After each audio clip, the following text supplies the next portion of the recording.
On this video, I will teach you how to do the herringbone double crochet. This is quite easy actually. If you know how to do a double crochet, it's essentially the same. You just kind of work it a little bit differently, but the finish is completely different because you're gonna have slanted double crochets, which gives it a different effect. For it, I'm gonna be using a 4mm hook and some yarn that's 100% cotton, size 3. This is video 16 out of 500. To begin, I'm going to do a slip knot.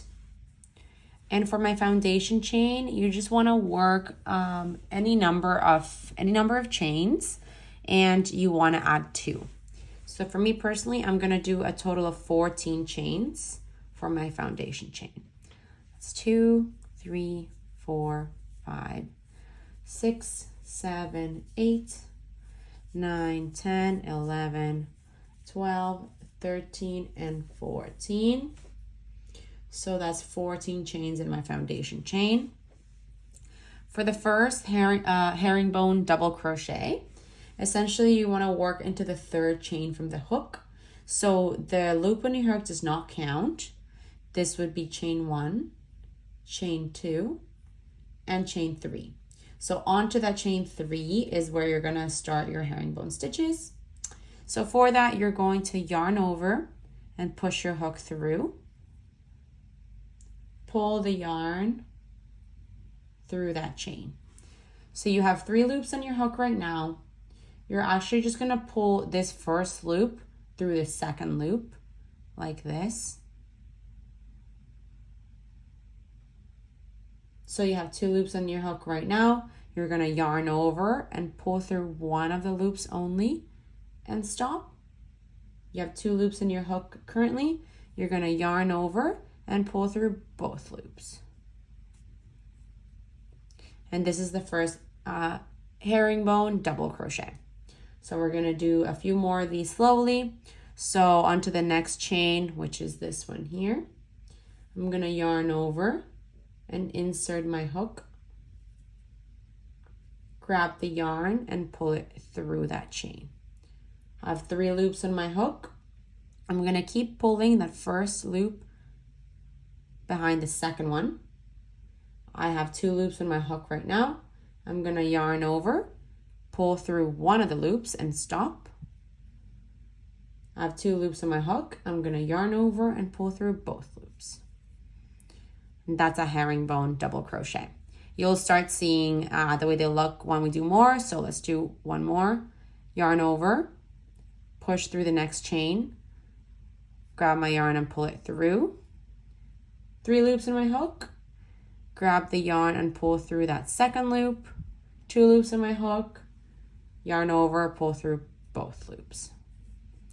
One more time into the next chain, yarn over, push through, pull the yarn, 3 loops in my hook, continue pulling the yarn through the 2nd loop, 2 loops in my hook, yarn over, pull through both. So now we have 4 of them. And as you can see, they have a bit of, they're a little slanted to the left. So that's the look of it.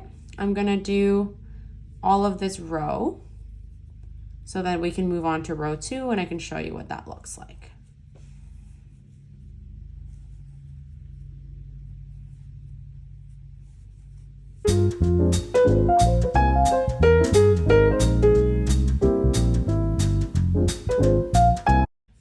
To begin row 2, we're going to chain 2 and flip our work. So that chain 2 counts as the first stitch.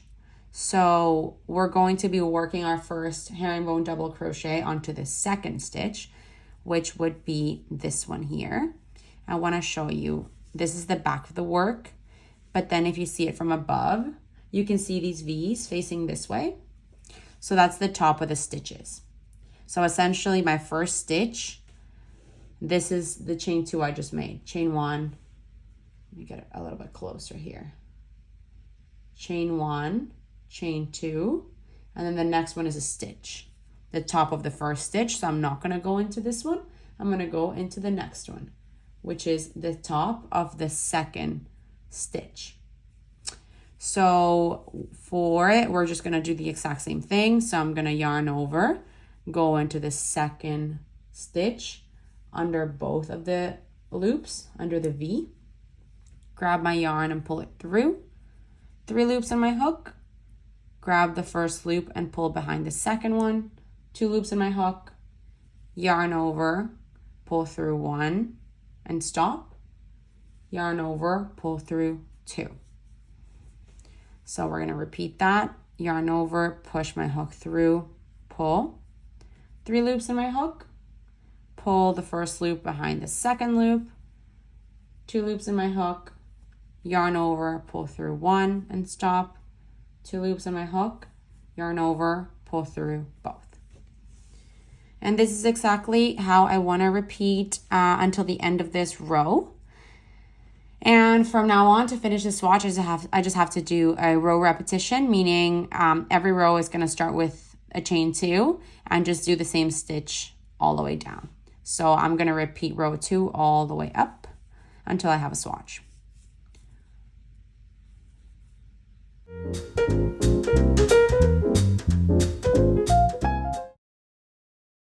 Now, this is something important to note. Since at the very end of row 1, I have a chain 2 that does count as a stitch. My last of the herringbone double crochets for row 2 and onwards is always going to end at the top of the chain 2 that you have.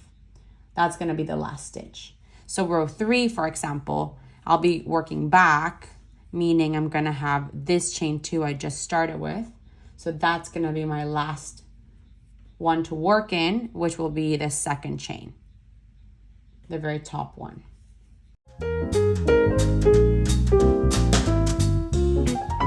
I'm coming up to my two last stitches because I have a herringbone double crochet here and a chain 2.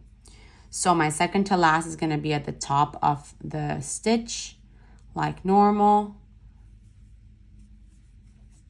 But now I am left, you can see there's some space here. So if you're a very beginner, like you could easily miss this. That's the chain 2 from that you skipped at the very beginning of starting row 1. So you got to make sure you put 1 in there as well. So this is the second chain. I'm going to go under both, grab the yarn, pull it through, and do a herringbone stitch like normal. And that's that. That's the end of row 2.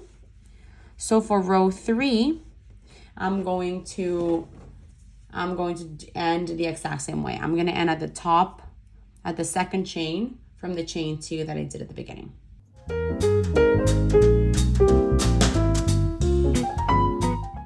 Okie dokie, I am done the swatch. This is the herringbone. This is the herringbone double crochet. It's actually quite nice. It's adding, compared to the herringbone half double crochet, this adds a little bit more of a ribbing effect. If you see it sideways, it's got, they're not that obvious, but they're kind of peaks and valleys. And essentially what it does is kind of slants the double crochet. So one row, it'll slant it this way. The next one is slants it this way and this way and this way as you move along. There you have it. Beautiful, so beautiful. Thank you so much for watching. If you like this stitch, it's very possible and likely that you like any of my other 500 stitches that I'm going to share with you this year. And so make sure to subscribe to not miss out on them. Woo!